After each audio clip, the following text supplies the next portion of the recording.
महाराष्ट्र राज्य ग्रामपंचायत कामगार सेनेकडून 1 मे व 2 मे असे 2 दिवसीय काम बंद आंदोलन करण्यात आले। यावेळी वैजापूर शहरातील पंचायत समिती कार्यालयासमोर आंदोलकांनी विविध मागण्यांसाठी आंदोलन देखील केले, ज्यामध्ये ग्रामपंचायत कर्मचाऱ्यांना ग्रॅज्युटी लागू करणे, कर्मचाऱ्यांना सुधारित वेतन लागू करणे यासह विविध मागण्यांसाठी हे आंदोलन करण्यात आले। शुक्रवार तारीख 2 मे रोजी सायंकाळी 5 वाजेच्या सुमारास आंदोलकांनी याबाबत प्रतिक्रिया दिली आहे। काय मागण्या आहे तुमच्या?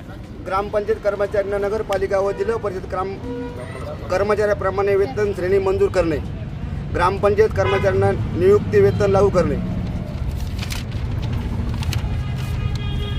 ग्रामपंचायत कर्मचाऱ्यांना उपदान ग्रॅज्युटी लागू करणे, ग्रामपंचायत कर्मचाऱ्यांची भविष्य निर्वाह निधीची रक्कम कामगार भविष्य निर्वाह निधी संघटन GPS या कार्यालयात जमा करण्याबाबत